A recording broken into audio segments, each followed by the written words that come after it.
Absolute bullshit. If you don't have a song, you may as well not go to the pub at all. Lads. Watch this.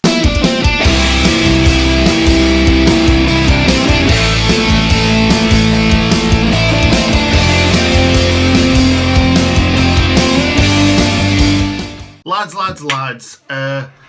Welcome to the video. I've just watched Sheffield United draw 0-0 with Aston Villa at Villa Park. What do I think of it? It's difficult to talk about it really, isn't it? Because don't get me wrong, I thought Aston Villa were the better team for large portions of the game. We didn't really turn up in that first half. I don't think we even had a shot in the first half. I don't think the keeper really made a save in either halves really for them.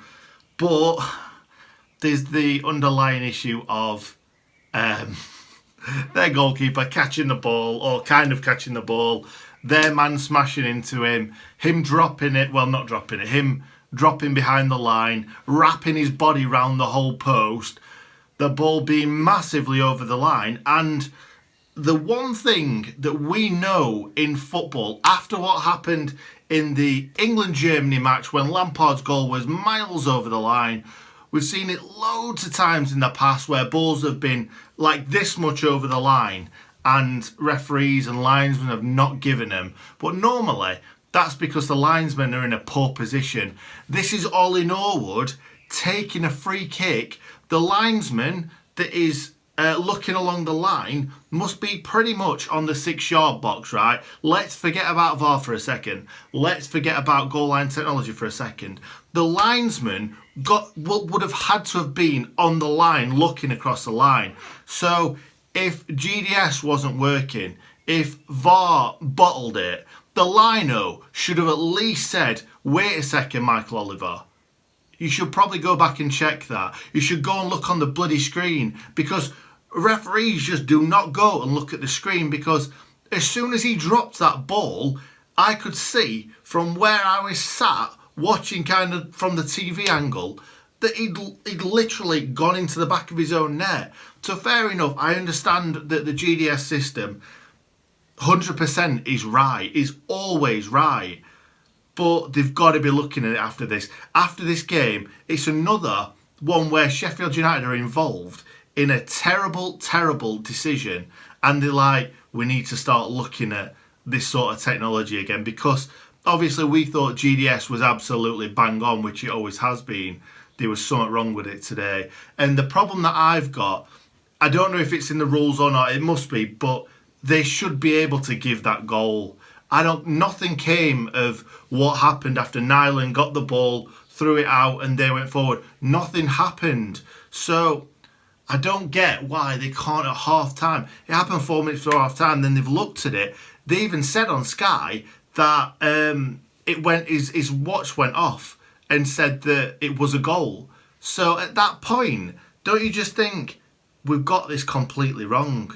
And I'll just finish this bit by saying it's quite funny, it's quite ironic that last season Leeds United scored a dodgy goal. Let's be honest, it was a dodgy goal, but legit goal, complete legit goal. Leeds let them run the ball. Leeds let Aston Villa run the ball into their own net. And obviously, it went 1-1 and it finished 1-1 and Leeds didn't go up and Aston Villa did. Now, don't get me wrong.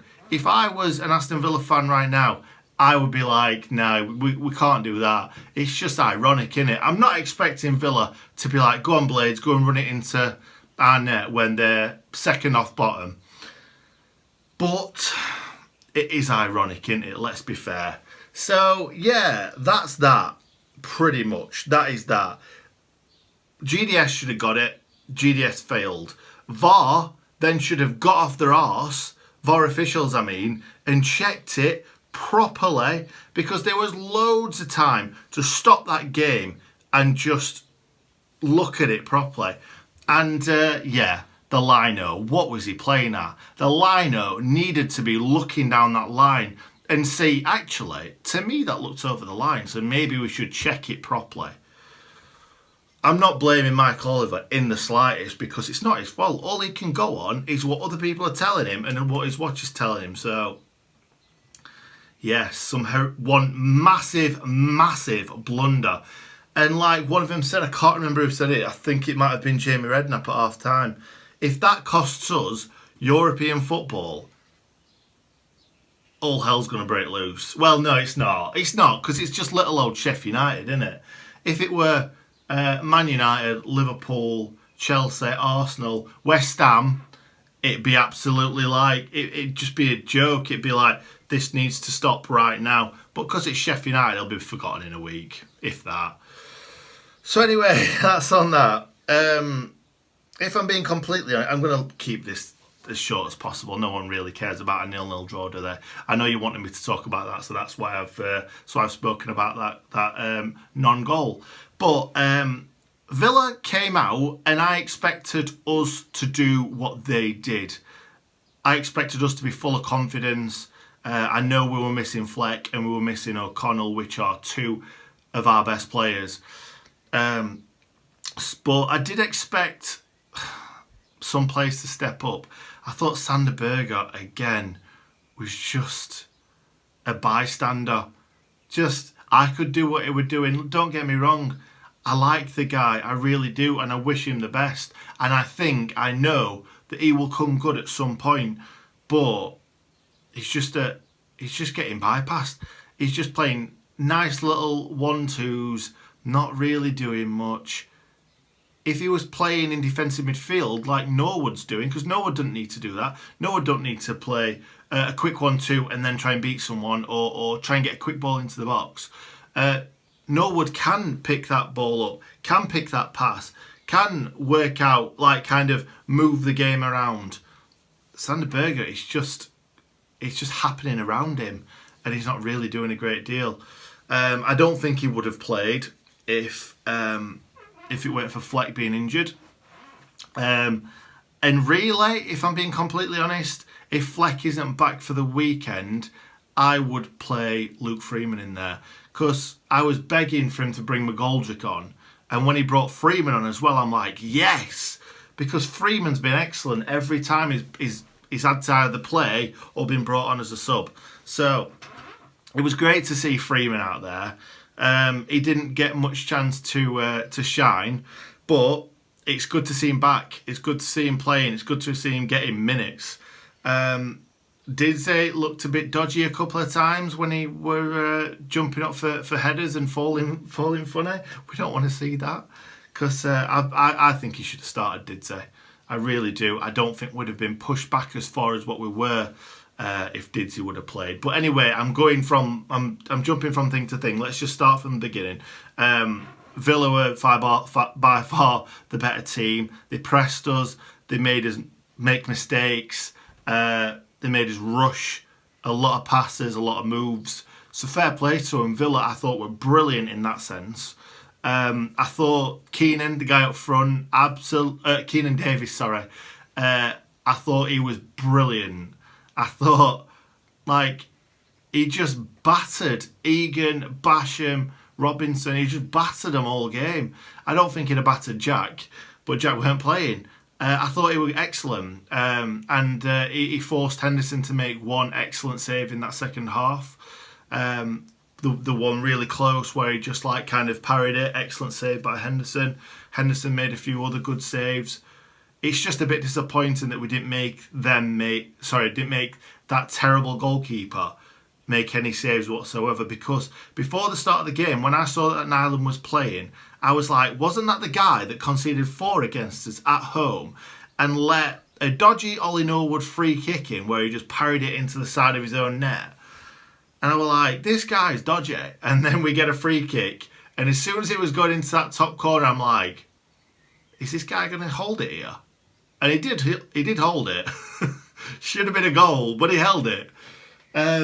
So yeah, I think overall, I thought Jack Robinson had a decent enough game. I think he looked a bit jittery, but who can you blame him? It's his first ever Premier League game.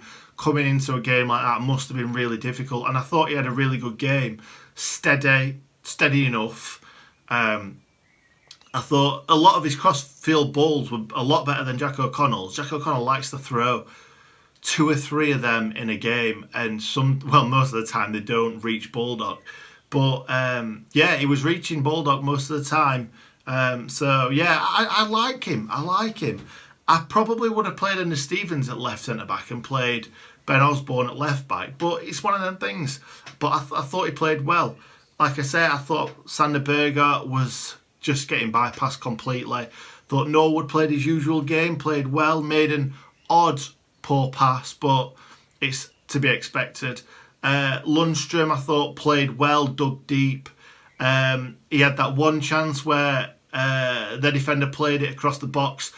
Ollie McBurney picked it up, kind of had all the time in the world, played it across, a bit slow, bit sluggish, and they got a chance to get back.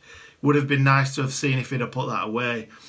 But Lundstrom played well. Billy Sharp ran his arse off. McBurney got up for a few headers, won a few battles, but that's about it really.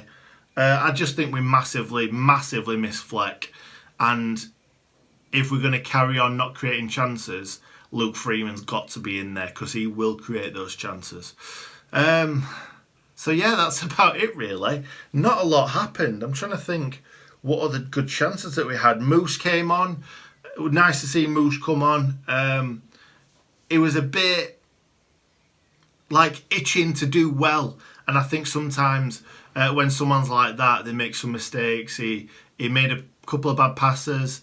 They just weren't on the same wavelength as some of the other players. But I hope we get to see Moose a lot more. Get him scoring goals again. Get him like he were playing earlier on in the season. I hope Didsy's all right and not picked up an injury from that, because he could have easily. You see it all the time when players jar something, carry on playing, and then you find out later on that it was something bad.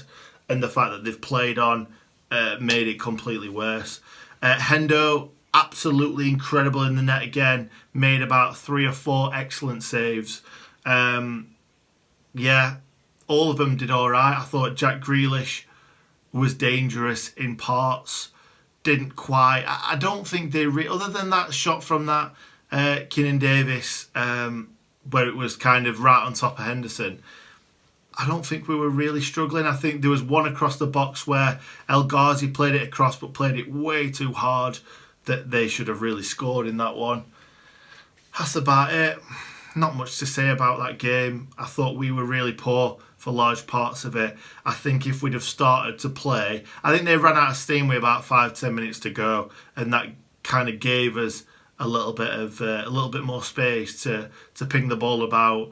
I think that we aimlessly put the ball into the box quite a lot today, which we probably should have tried passing it a bit more, getting that wide overload going, because we were like kind of overloading the wide areas with Lundstrom, Basham and Baldock towards the end, and Norwood, and they were all in there. But like some were making, like Basham would make a run and then he wouldn't play him in, and then he'd go backwards, and someone else would try and make a run. They're just not quite match fit, shall we say, just yet. But it'll come. It'll come. It would be nice to get that win against Newcastle on Sunday, get us back up and running, because I don't feel like we're back up and running just yet. We need to get a win under his belt. But a point is not bad away from home against a struggling team, because this time of the season, that's when these teams that are bottom, second, third, fourth, even fifth bottom are scrambling for points. So it's difficult to beat these teams. So yeah, hopefully a team like Newcastle, who's not got as much to play for, might be a bit easier, because Villa were really good today. Maybe not in the final third, but they were really good, pressed us high, and caused us to make some mistakes. So anyway, fair play to Aston Villa. Probably didn't give them as much respect as I should have done in my preview. So apologies for that. I just kind of expected the Sheffield United from before the break, and I think it's probably going to take 2 or 3 games for us to get back to that anyway. So fingers crossed, Diddy's all right. Fingers crossed, Jock is not injured fully. Like, hopefully he might be only out for 3 or 4 weeks. Maybe, well, hopefully not that actually, because there's not that many games left. Hopefully maybe he's only out for 2 or 3 weeks. It seems like Fleck's going to be back for Sunday, so fingers crossed for that. But anyway, thank you for watching. We are now up to 6th place. We overtook Wolves because we're on the same points and we got that point, obviously, but we didn't go above Man United in 5th. But there's still loads of time. There's loads of games to play. I think that's 9 left now. So fingers crossed, and come on you red and white wizards. If you enjoyed the video, hit the like button, and if my content is something that you might like to see more of in the future, hit the subscribe button with notifications turned on. Oh yeah, and stay good Nick.